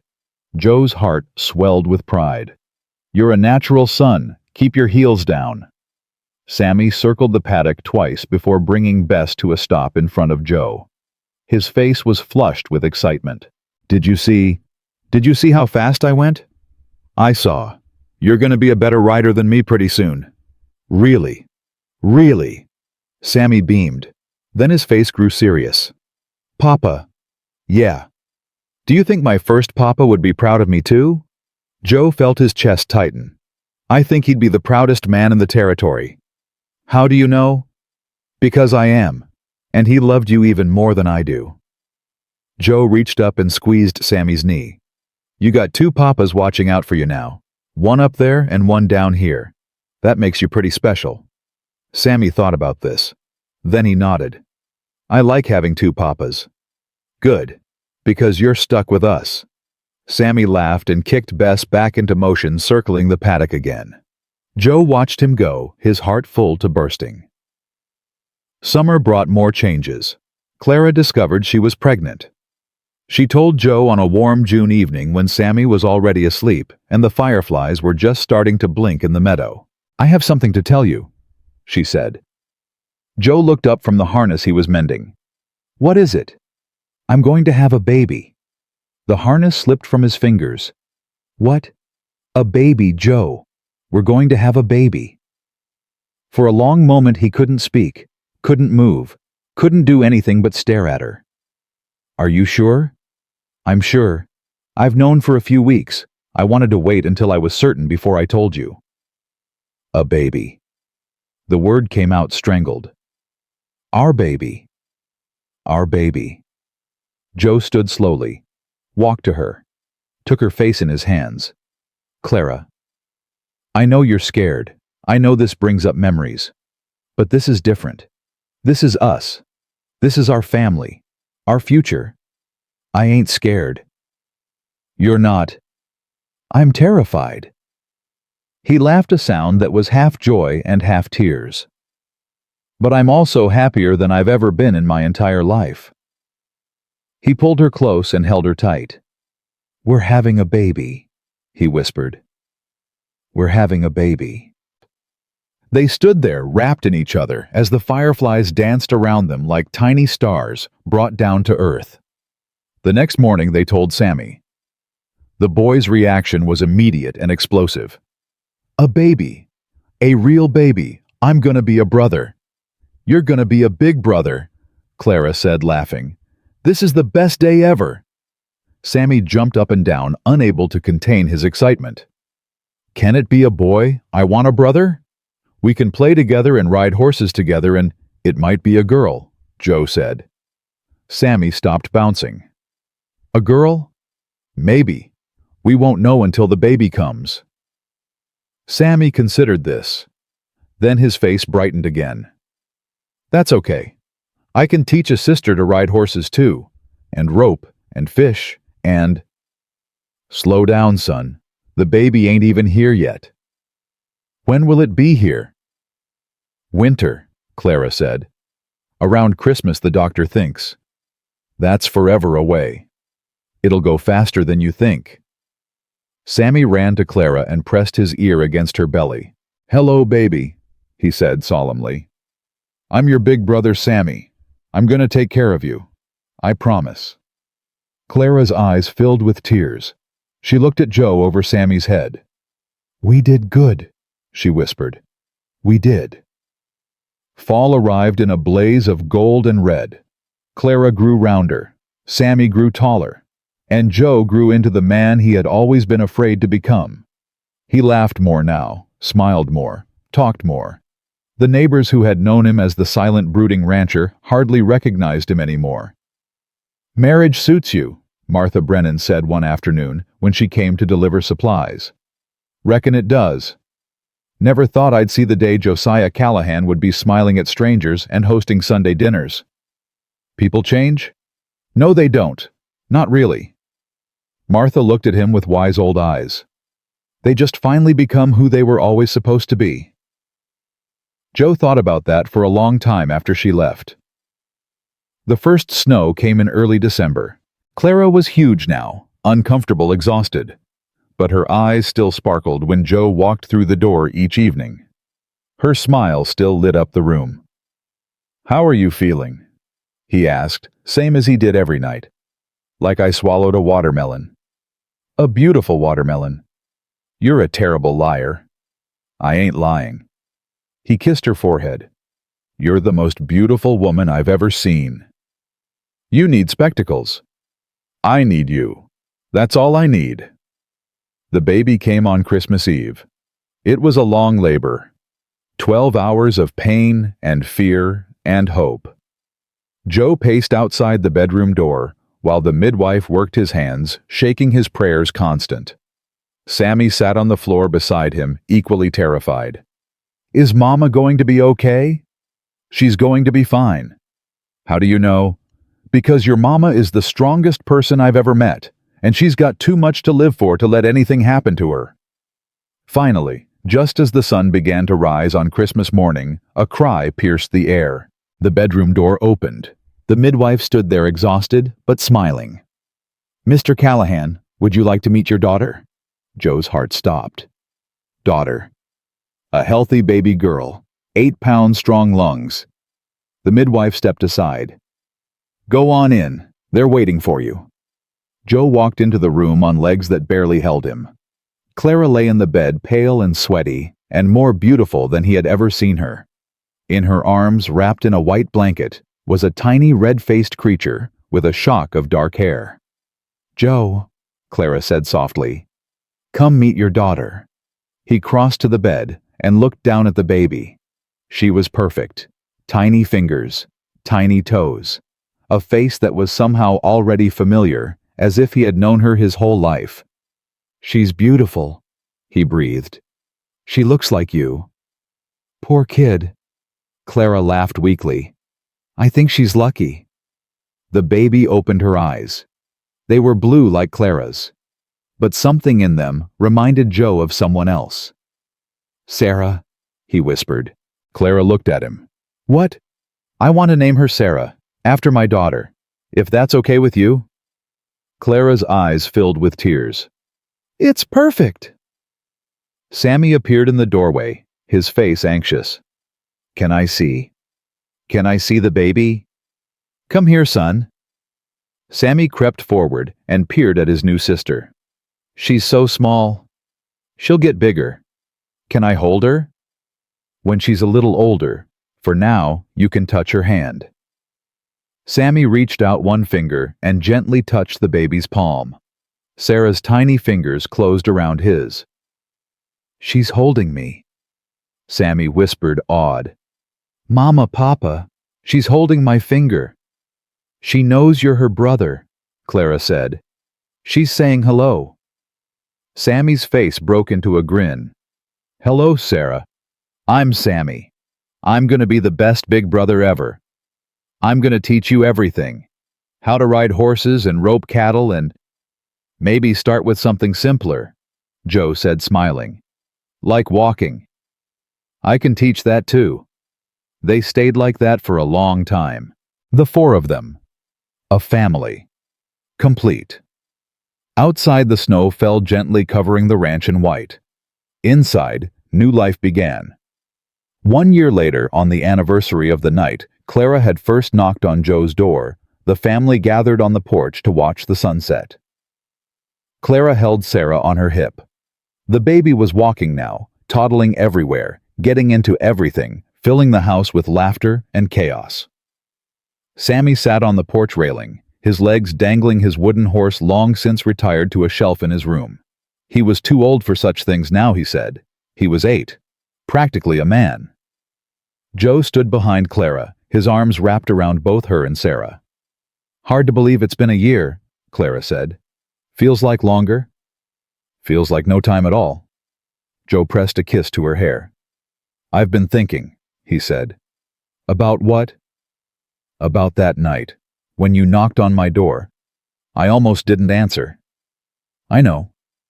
"If I hadn't—" He stopped, swallowed.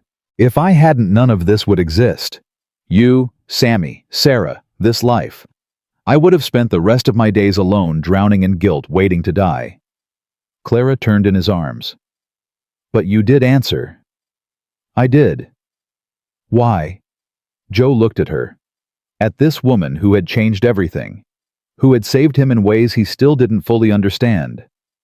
"Because some part of me buried deep under all that pain still believed in second chances, still believed that maybe, just maybe, there was something worth living for."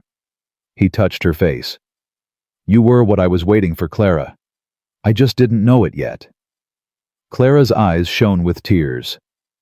"I love you, Josiah Callahan." "I love you too, more than I could ever say." Sammy made a gagging sound. You two are always kissing. It's gross. Sarah babbled in agreement. Clara and Joe laughed. You'll understand someday, Clara told him. I doubt it. Trust me, someday you'll meet a girl who changes everything, and you'll be just as gross as us. Sammy made a face. Never. Joe ruffled his hair. We'll see about that. They watched the sun sink below the horizon, painting the sky in shades of orange and gold. Clara leaned back against Joe's chest. Thank you, she said softly. For what? For answering the door. For letting us in. For giving us a home. Joe held her tighter. You gave me a home too. I'd forgotten what that felt like. But you reminded me. Sarah reached up and grabbed Joe's finger, just like she had the day she was born. Sammy jumped down from the railing and pressed against Joe's side. Papa. Yeah. I'm glad you answered the door. Me too, son. Me too. The last light of day faded, and the stars began to appear one by one scattered across the endless sky. And on a small ranch in Wyoming, a family stood together, watching the world turn grateful for every moment, ready for whatever came next. Because that's what love does. It knocks on doors that have been closed for years. It reaches through darkness to find the light. It takes broken things and makes them whole again. And sometimes when you least expect it, love gives you exactly what you need. Not a second chance, a second life,